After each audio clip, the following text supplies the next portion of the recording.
Seahawks fans, wherever you may be. Thanks for listening to the show. Join your hosts, Bill Alvstead and Keith Myers, as we talk Seahawks football.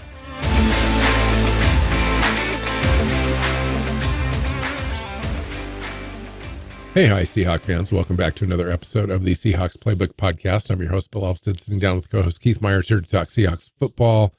And we are at the bye week, or week and a half, if you want, before we play our next game down in Santa Clara against the 49ers. Seattle is 4-5 at the bye, and about where we thought they would be. 6. Yeah, it's kind of sucky the way that they've kind of let this season go after a 3-0 start. I have to say they're only one game off of where you thought that they would be on the schedule. And so I'm trying to temper my expectations a little bit. Mine were a little higher, I think, at the beginning of the season. I thought they were going to be end up with 12 wins or whatever.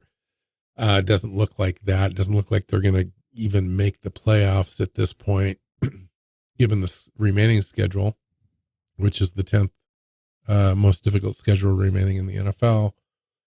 And currently in last place in the division too.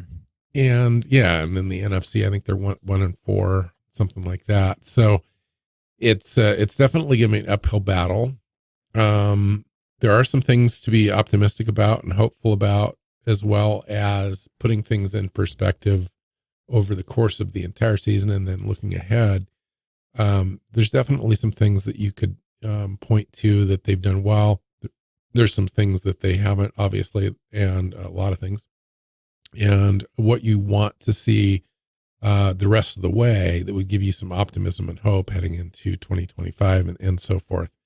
Because this, in all respects, is part of a rebuild. When you've got a new scheme, new coaching staff coming in, and new players with that, you're gonna need a little bit of time. I thought it would be a little quicker than that, just because I think I put too much emphasis on the talent that I thought that the team had, and apparently it is not quite as high as I thought it was.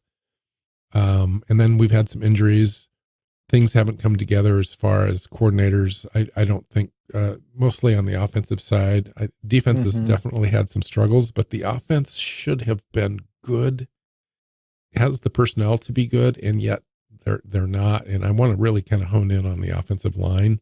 Maybe some Geno Smith conversation with you a little bit. I know we differ slightly on that. I think, broadly speaking, I think we're on the same page.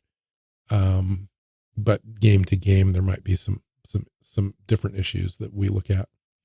How you doing? Welcome in. It's a tough week. We came off that loss against the Rams. We're heading into the show a little late to specifically talk about that game as far as a recap is concerned, but we can certainly talk about how that went and why that contributes to where we're at.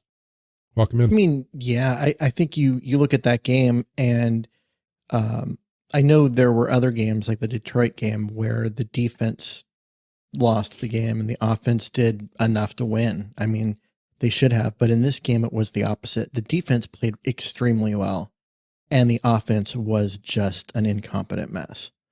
And there's just no other way to put it. The offense is a disaster right now. And part of that's the O-line, part of that's Geno Smith. And honestly, I'm starting to get a larger than, a larger portion of the blame pie needs to be thrown at the feet of Grubb, the offensive coordinator. Yeah, it's interesting. I don't like what they're doing. You mentioned those three things, and those are the buckets that I've got now. I might weight them a little bit differently than you do. I'll just throw it out there. I'm going to say the offensive line for me is about 60% of the problem. I'd say Grubb and Geno maybe equal parts the rest of the way. The thing is, I really do think it's an interior line situation. There are offensive lines that are worse than Seattle's. Yeah, but this is the fourth worst offensive line by all There are measures. there are offensive lines that are worse than Seattle's that have less talent than Seattle's, and they get more out of an offense with it. Yeah, man, I'm gonna argue with you a little bit on that. Only in that I don't know how you could expect any other quarterback with this offensive line to have any more success than Geno Smith is having right now, given the offensive play calling that has happened. Where No, there's I no play wasn't action talking to about help him Geno. I out. was talking about Ryan Grubb. Yeah. Okay. I think that Grubb deserves 60% of the blame here. The offensive line's not good, but you can scheme around bad offensive lines. We've seen it in Seattle No, many that's true. times. I wanted to talk to you and there's about that. no attempt to do that here. And that's where you've got to fault Grubb. Now, the play calling, yes, the run pass ratios and so forth, we can talk about all that. But I do believe you are onto something here when you're talking about Ryan Grubb not being able to diagnose his own offensive line issues schematically in order to be able to facilitate helping them and helping Geno combat those issues. And we've seen that not only from Ryan Grubb, but, we've had issues with our offensive line for a long time. This isn't the first year. Mm-hmm. This transcends offensive coordinators and so forth. And offensive coordinators in general have a difficult time trying to figure out how to mitigate poor offensive line play. And this is the situation this year where we've got one of the worst offensive lines in the NFL by any metric that you want to use. And there are certain players that are at the very bottom. Mm-hmm. Bradford, for example. Yeah. Now, I don't know if you can overcome some of that. I watched the all 22 film on most of this last game against the Rams, Keith, where you get that top-down view. You really get to hone in on plays. I watched some analysis of some certain plays where the offensive line really just completely broke down, and I really looked at that. And my goodness, the play of like Connor Williams and Bradford combined was horrific in this Rams game. Over and over again, they were beat consistently, where Geno just had no chance. And Geno did come through with some like miraculous moves around the pocket to get the ball out. One of them was a touchdown to Njigba, where his lane was just completely collapsed upon, and he literally threw off balance, off 1 foot, and really just nailed the touchdown throw. So hats off to Geno on that one. But it was, I was just thinking after I watched all this, the first thing that came to my mind was, I don't know if you could put any other quarterback in the situation that Geno was in that game, where they had over 10 pressures. They had over 7 or 8 quarterback hits. They had 7 sacks. They had a pressure rate of over 40 some odd %. And see how much of that, all the thing game. Is some of that, not all of it, a lot of it goes to the offensive line, but some of those stats you just railed off are Geno Smith stats. Yeah, some of them, Keith, but I think like 5 out of the 7 sacks were not Geno Smith sacks. See, I don't agree with that. Direct penetration straight to Geno. Like Geno had less than, you got to at least give your quarterback 2.5 seconds. These were like 1.5 seconds. Boom, on top of Geno. It was crazy, Keith. I beg you, watch the tape on this particular game. I have watched it, and honestly, go watch any other Geno NFL game. Go watch when Seattle's defense is on the field and they get guys clean through like that. And you know what the quarterback does? They sidestep it.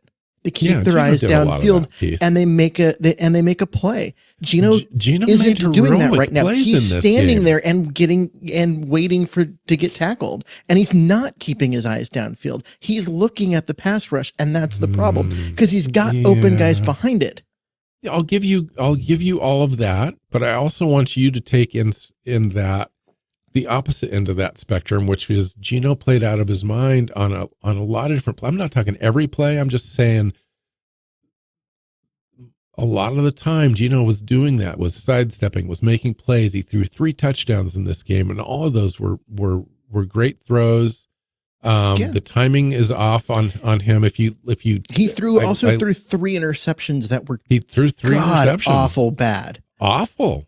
Like, yeah, there was one. You were like, "Oh, he was getting hit, so it's not really on him." Yeah, it was, because he was throwing into triple coverage, anyways. Even if he had nobody on him, that was probably going to get picked. The back of the end zone. No, he wasn't. It barely made it to the goal line.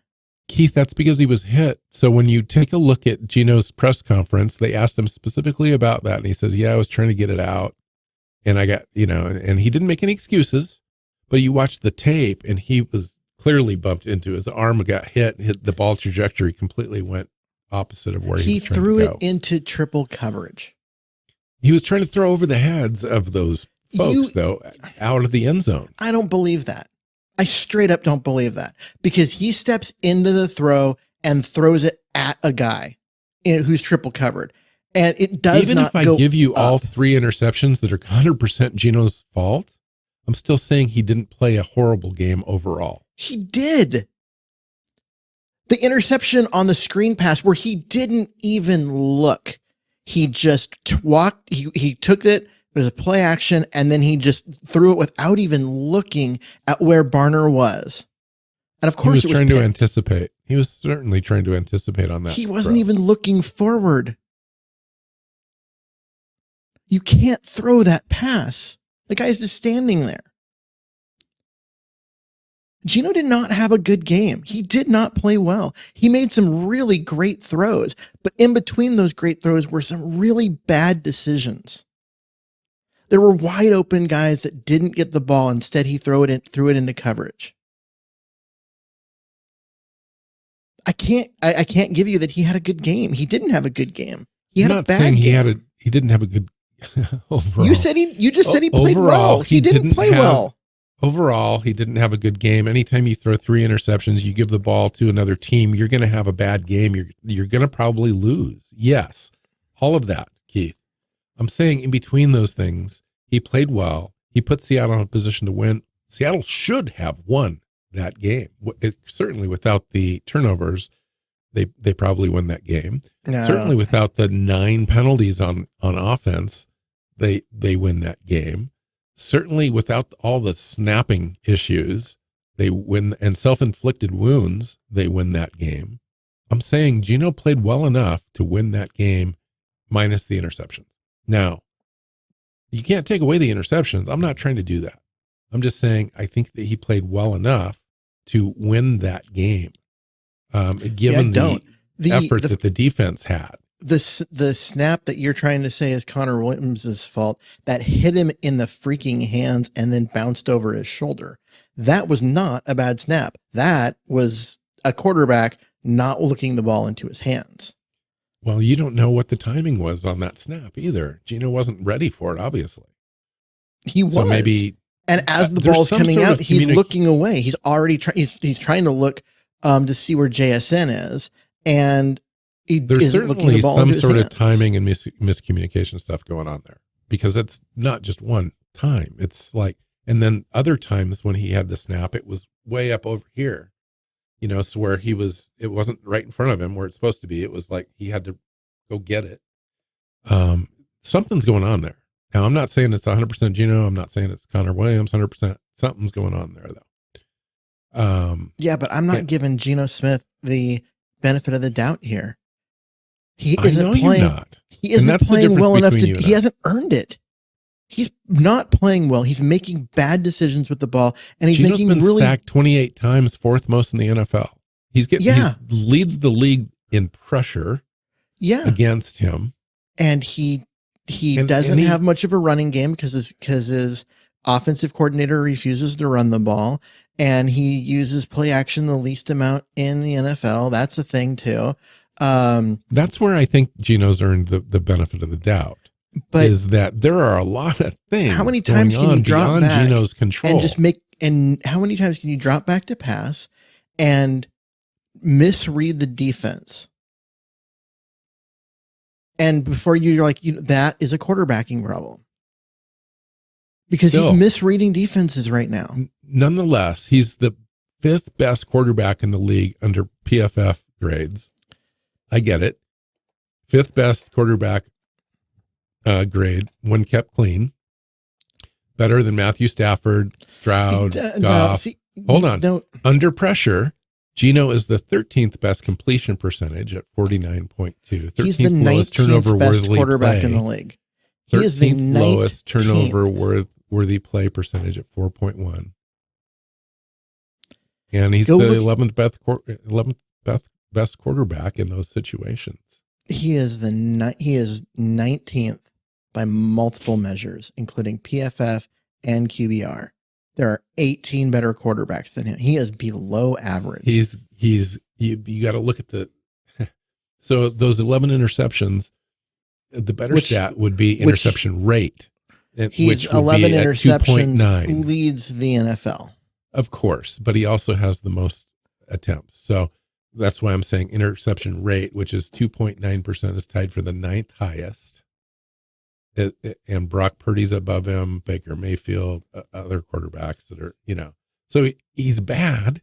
I'm not saying he's good. That's good. That's not a great stat. I'm just saying there's a lot of mitigating factors there. Those are terrible stats. And those don't come just because there's guys in his face. Those come because he's making bad decisions with the football. But for a guy that's having to throw the ball the most in the league with the highest completion percentage, with that ratio of that touchdown interception ratio is horrible. I give you that. I'm just saying the ratio is average, which shows that Geno's not as bad as it could be. Given the amount of pressure that he's under all the time, which is the highest rate in the league. You're right. He could be Carson Wentz or who's the guy in New Orleans right now? Spencer Rattler. He could be that bad, but he's not. What I'm trying to say, but he's not been good. Is that the root cause of Geno having this many issues is the offensive line? Is it? Yes. Because we're now on year 3 of Geno Smith. He had a 10-game stretch to start in 2022 where he looked amazing. And since then, he's been mediocre. He was not good down the stretch in 2022. He was not good last year. He has not been good this year. Let's not give him...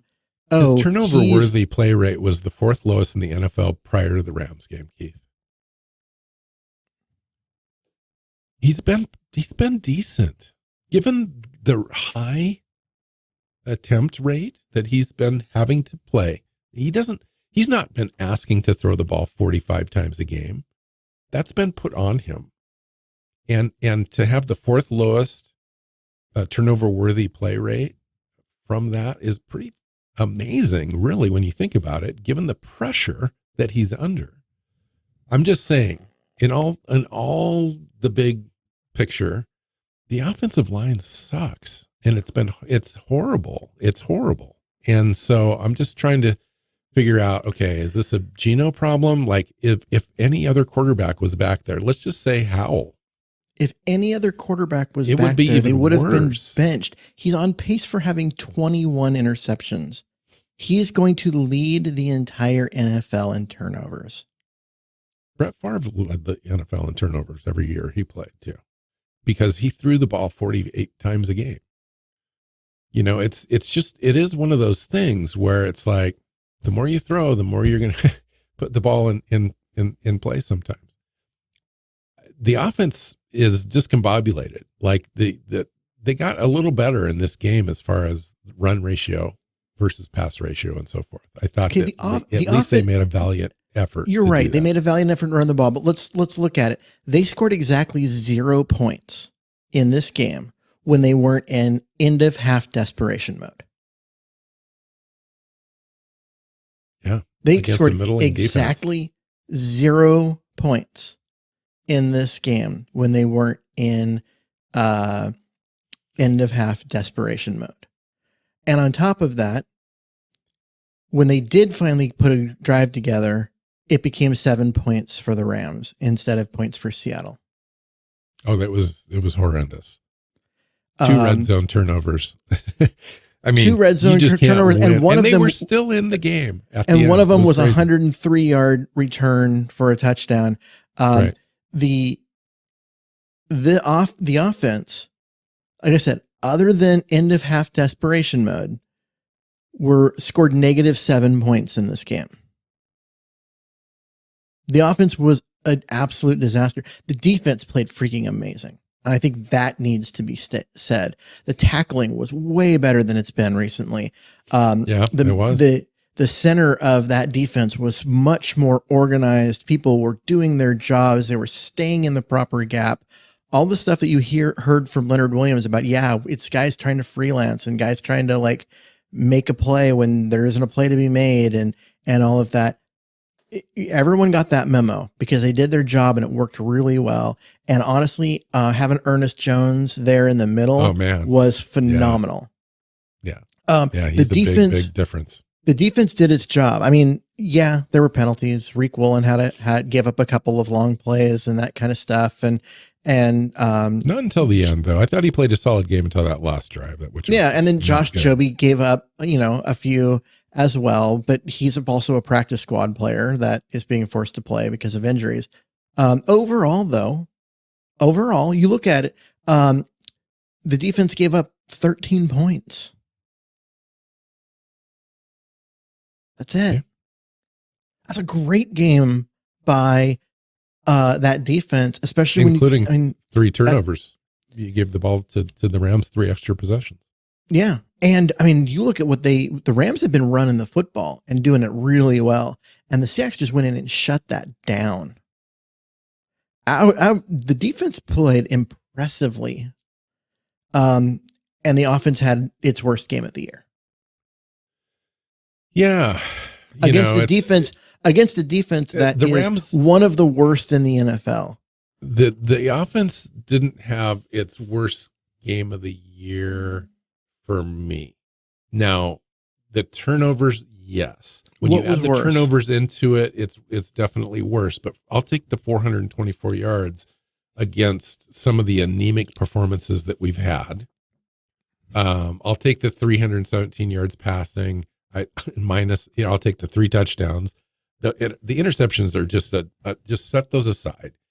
The rushing yards, 107. I'll take that versus some of the games where we've had like 45 yards rushing. So I'll take that. All those yards are empty. The 5.7 yards per play. They're empty because we didn't score on 2, red zone possessions. No doubt. Yeah. I get all that, Keith. I do. I'm just saying the offense looked good until it didn't. Like suddenly interception. Right. But until that moment, they were moving the ball. They were spreading it out. And Jigba had one of those games that was amazing. He also had 2 more long receptions, like 40-yard receptions that were called back because of penalties. He could have had 250 yards in this game. I mean, that's an explosion of a player. So I'm going to say the offense wasn't as bad as it was the worst game of the year. The entire offense was JSN and nothing else. Nothing else worked. Yeah. If it wasn't a pass to JSN, it was going to be a failure of a play. They tried to run the ball. They got like 19 or 20 carries out of this game, which was about as good as they've been this year, save for the first game, I think.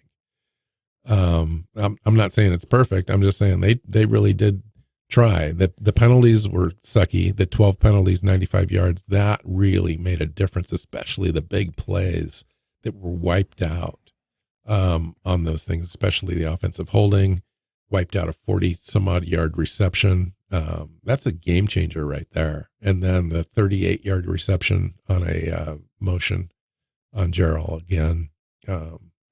It's one of those things. But and you also have a drive that was extended because of a terrible call where Cody White gets his feet tangled up and they call it pass interference when the guy didn't touch him. That's very true. Did not touch him.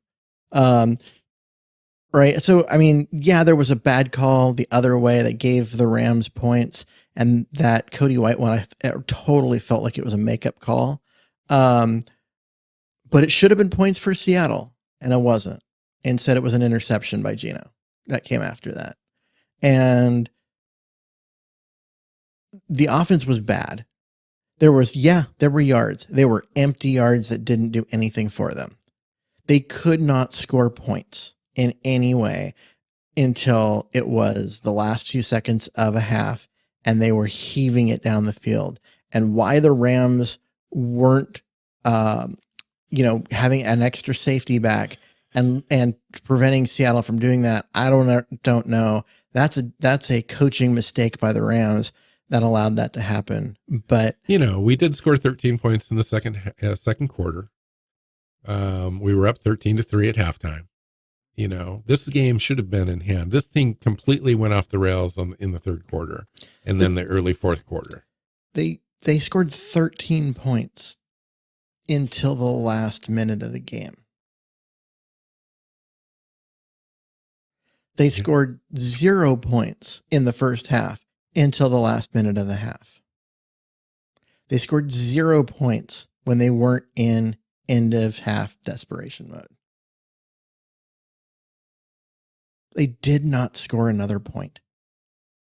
I don't know how you look at that.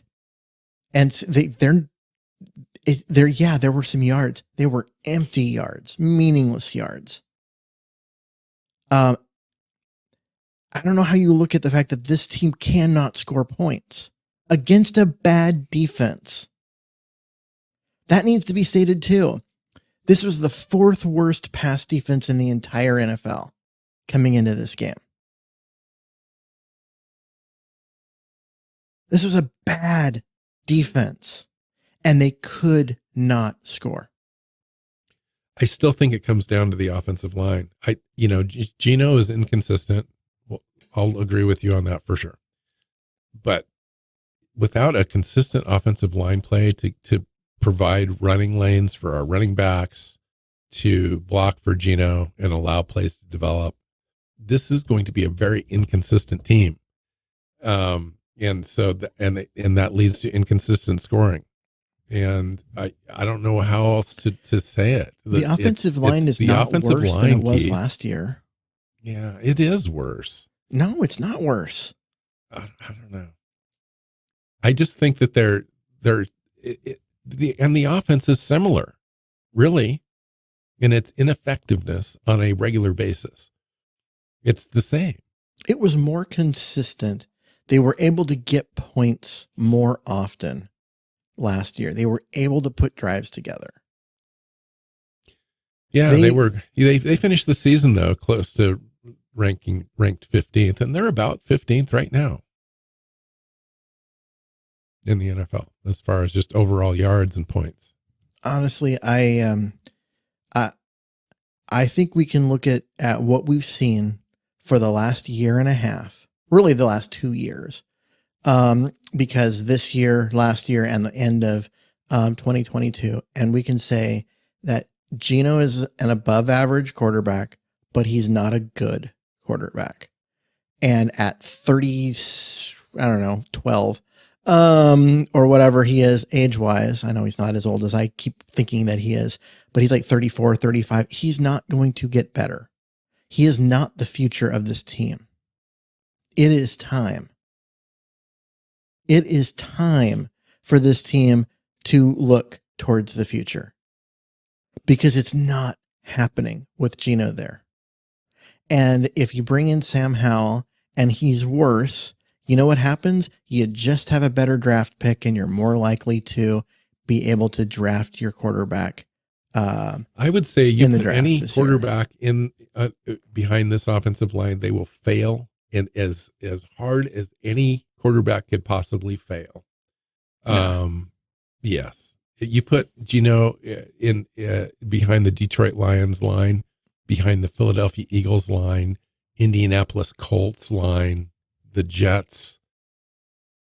The Jets. Geno is a very, very. You put him behind the Jets. The New York Jets have the fifth best offensive line in the NFL, Keith. if you put him behind the Jets offensive line, that team that is 2-6, and you watch him flail around and fail, it would be a disaster. Ask Aaron Rodgers. They're so much better than the Seahawks, though. I can't even tell you. Listen, I'm just saying, Geno would be not an all pro, but a Pro Bowler on any of those offensive lines protected. Not for the Jets, but I'll give you the Detroit, but because Detroit is going to make any team, any quarterback look awesome, because it's such a well coordinated offense and a good offensive line. But go look at the team. The Buffalo Bills. There are so many offensive lines that are better than Seattle's where Geno could be successful. Yeah, I'm just saying. Go look at Geno San Francisco. is the 4th highest quarterback rating when he has protection. Yeah, but in the NFL. But that's a terrible stat to hang your hat on. Because in the NFL, you don't when he's under pressure. In the NFL, you don't get clean pockets. This isn't college. And so this idea that when he's got a perfect pocket, he's got the 4th highest. Yeah, and that's like 3 or 4 plays a game any quarterback. No one expects perfect. And Geno's very good at moving around in the pocket. He hasn't been. He has created sacks with his pocket motion in the last 3 games. But but the pockets are so bad, Keith, that the penetration is so bad. He has no space. There is no space. There's just no space for him. This offensive line is not worse than some of the ones that Russ had when he was here. And Russ did a hell of a lot more with less. Russ was a lot more athletic, for sure. So let's put this one aside. Let's talk about where we're at. What this team, I think, needs to be very careful because it can definitely go sideways. It's starting to a little bit. Oh, it already has. You're hearing folks talk about different silly things. It's silly season essentially with the fans, which is it's to be expected on this kind of stuff when it kind of goes south and expectations are not met. But what are the expectations? Are the Seahawks close to meeting them? And what can they do to improve upon those things so that we can go into the off season knowing who we have, what we have to work with, who we want to continue to have under contract, and who we need to move on from? I mean, I say you got to look at this, and you either have to make a commitment to doing what it takes to get to the playoffs, or you have to make the commitment to the future. Because the worst thing that you can do as a team is to win 3 more games of the remaining 8. And when do you make that decision? I mean, we're 1 game back right now. So when do you make that decision? Do you lose the next 2 and that's it? After the Cardinals game. Yeah. I agree with that. Thanksgiving. If you can beat the 49ers, if you can upset the 49ers on not this Sunday, but the following Sunday, and beat Arizona and get yourself back into this, then you keep going. If you can't do those things, then you're out, you're done, and it's time to move on. And like I said, the worst thing this team could do is win 3 more games over the course of this year. Because if you do, you end up 7-10, you're bad, and you're not in a good enough draft position to get a quarterback, which you desperately need. So you either have to win. Yeah, that would put him at about the 10th draft pick. Yeah. You either have to win. You either have to win 2 or less, preferably less, or you better go win 5 or 6 games and get into the playoffs. Those are your choices. And if you can't win 5 or 6 games of what's left, then yeah, go make evaluations. Get Sam Howell in there and figure out what you've got there. Get Christian Haynes in there and figure out what you've got there. I don't care if what Bradford is doing in practice, because when he gets out on the field on game day, it's crap. So get Haynes out there. If it's going to also be crap, fine. Then you have to draft another guard. Okay. So we have 8 games left. We have 8 games left, and in order to even remotely sniff the playoffs, you have to win 5 of those. You'd have to go 5 and 3. You need to win 6. You'd have to win 6. You'd have to get to 10, and you'd still kind of, be a 7th seed. I think you've got to go 6-2. In order and to here's get into who we the have to play: 49ers on the road. Cardinals are tough. Cardinals are an interesting team. I think they can beat any team at any given week, but they're not a great roster yet. But there's just something about them that kind of freaks me out a little bit. Cardinals at home, the Jets on the road, the Cardinals on the road. Tough game. Packers. Yep, Packers at home. Vikings. The Vikings at home. The Bears on the road, and the Rams on the road again. So tell me, we're going to win 6-2 against that schedule. Bears, Rams, Vikings, Cardinals, have to be the path. I feel like this is looking at, if you watched election coverage, like the path. This is a really narrow path towards getting to where you want to go. The Jets, maybe, because they're a dysfunctional mess. But I mean, it's a really, really narrow path to get there. And honestly, you've got to go 6-2. If you lose these, I could see them going 5-3, but it'd take a miracle, I think, to get 6-2. Yeah. Considering the way they've played so inconsistently so far this season, to have them turn on a dime this bye week and come out and completely be a playoff team like right now, I just don't see it. But yeah, it could definitely happen. I mean, that's the thing about these bye weeks and about the way the Seahawks kind of turned it around in this last game. They didn't win against the Rams, but I think they could have if you take the mistakes out of it. If you take a few of the penalties and the interceptions out and they play clean, they played good enough to win against that Rams team. They did not deserve to win that game. No. I'm not saying the Seahawks deserved to lose that game. The Seahawks deserved to lose. They lost a game and they deserved to lose that game. They certainly deserved to lose that game. Yes. I'm just saying they played well enough to win it if you take a few of the things out that they did poorly.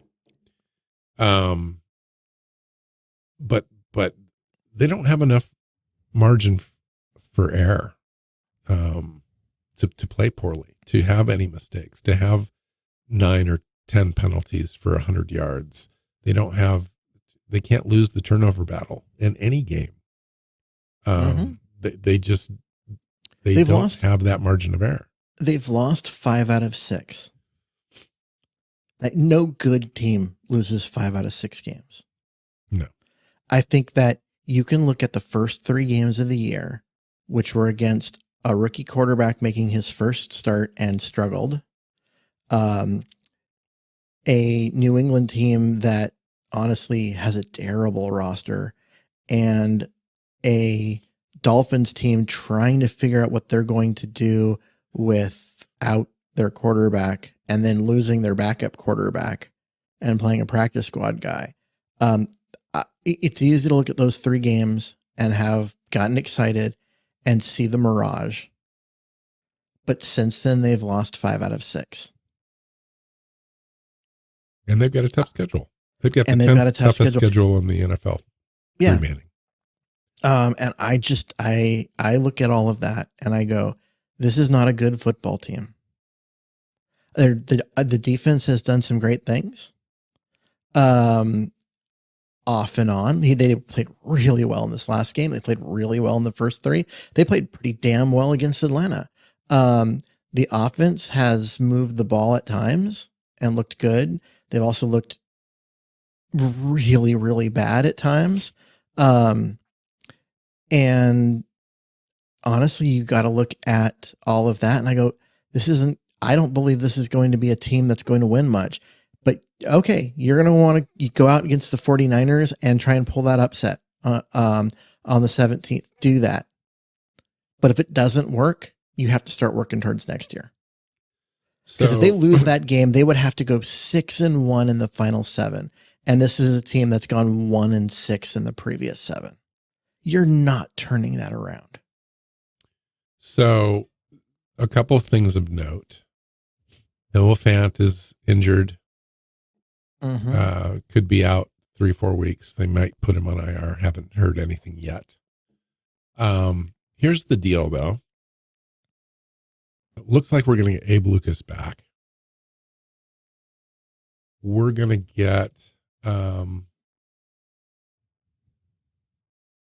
maybe Nuwaso back here in a few weeks.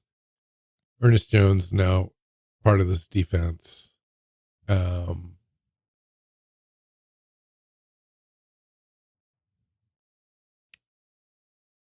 It seems like, they could at least get up to quote unquote full strength. DK Metcalf coming back. And so, there is an opportunity here for this team to turn things around. Still, they're one game back in the NFC West. They could get in. I don't see them doing any long-term damage in the playoffs. Like, I think they squeak in one and done type of a thing. And maybe with a new coach, maybe that should be the expectation. Maybe that's the goal. And maybe that's good enough. I don't know. But I agree with you in that, and if these next 2 weeks don't prove to be winners, this team's going to have to really need to start evaluating players. It's going to become one of those situations where they need to play Olu Batimi and find out what's going on there. They need to play Christian Haynes and find out if he's a guy that they can I don't know depend about on next year. Oluwatimi. He seemed to play himself out of that discussion in training camp in the preseason. The team has moved on and given up on him. But Christian Haynes needs to get out there on the field and play. He needs to be playing. I think that you look at, it's kind of just across the board, like make some, get some guys out there, figure out what you've got in them. Make sure that Barnes is playing every snap. Have him be the starter instead of Noah Fant, even if Fant gets healthy. Get him those reps, right? I still think that you got to give Sam Howell a shot because Gino's not getting it done.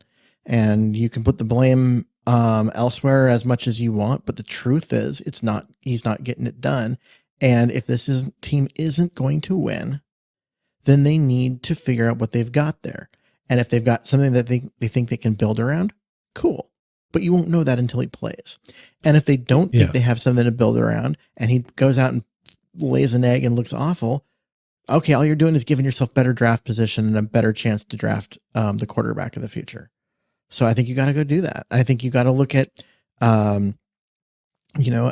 regardless of how people get healthy or at right now, I think you have to let Kobe Bryant continue to play free safety. I think you have to let Josh Joby continue to try and be the nickel. Even though Trey Brown's a better player, Brown's not the future of that position for Seattle. So let Joby continue to get reps and see if he can improve, see if he can get better with playing time. Like you got to start making these calls and see what happens. You've got to get guys like who's the big nose tackle? Cameron Young. No. Oh, Hankins. He is not part of this team's future. He's barely part of the team's present. Get other guys in there. And find ways to evaluate the team that you've got so that way you can get guys extra reps, extra practice, extra film, self-film for them to study. And just start working, towards next year. Because like I said, if they go out and lose this next game against San Francisco, they will have won 1 out of 7 and they need to go 7 they will have, won 1 out of 7 and they would need to go 6-1 after that. And I don't think you flip a switch and go from, losing 6 of 7 to winning 6 of 7. It seems unlikely. Yeah. It seems unlikely. Yeah, it's very unlikely. I agree. So, and Cody White had a great game. Cody White had a good game. That was interesting. You know who is quietly having an awful season? Tyler Lockett. Jake Bobo. Jake Bobo. Tyler Lockett. Tyler Lockett's not being Tyler Lockett. He's especially definitely winding down. Yeah. He's reached a point, I think we can say that he's reached that point in his career where he has lost a step and therefore it's hurt his production. The contract value doesn't line up. Yeah. And so I think that it's unfortunate because I love Tyler Lockett. I think he's been an absolutely underrated player for Seattle his entire career. Like, if you look at statistically, he's been a top 15 receiver in the NFL. People do not think of him that way, and they should. But I think we've reached that point where it's just not there anymore for him. Yep. So. Yep. Yeah. And Jake Bobo again, he also has done very little. Cody White did more in this game than Jake Bobo has done all year. I know, it seems that way. Yeah, it's interesting. I still have a glimmer of hope. I want Mike McDonald to be successful. I want everyone to be successful. And we'll see how this week treats them, because this is a big week to have them turn this thing around against a really competent 49er team on the road. And it needs to happen or it's over, because that's where we're at. Anything else? And we'll get out of here. We'll come up with another couple episodes here in the bye week to talk about other things and so forth. But is there anything you want to cover today? No, not today. Let's let's just go ahead and close this show out and come back later this week to try and find some solutions. Yeah. It's one thing to find problems. Let's try and find some solutions and figure out the way that this team can turn things around and find the victories that they need to get into the playoffs. That's a great perspective. Yeah, I thanks for hanging with me on the Geno Smith conversation. I know that you and I don't line up completely, and I think some of this is probably for just to have this conversation. But because I think that for the most part we both agree. I mean, Geno's definitely not the long-term solution here. Is he a potential bridge even next year? Yeah, maybe. Just not because there might not be any other options, right? But there's just nothing else right now that the Seahawks have. I don't know that Sam Howell could be any more successful, and he's more mistake prone if you look at his short history. So it's one of those deals where there's really no good options right now. And again, if we lose a couple of games, you might be looking at other options just to see and rule out and rule in what you've got for next season, because that's kind of where we're at in this thing. So, all right. Find Keith on Twitter at Myers NFL. You can find me at NW Seahawk. The show is Seahawks Playbook Podcast on your favorite podcast platforms and our YouTube channel, and hit that subscribe button when you find us and leave us a comment, and we'll talk to you next time. Go Hawks. Go Hawks. Seahawks Playbook Podcast listeners, thanks for joining us for another edition of the show. You can find us on Twitter. Bill is at NW Seahawk. Keith is at Myers NFL. And the show is at Hawks Playbook. You can listen and subscribe to the show at SeahawksPlaybook.com.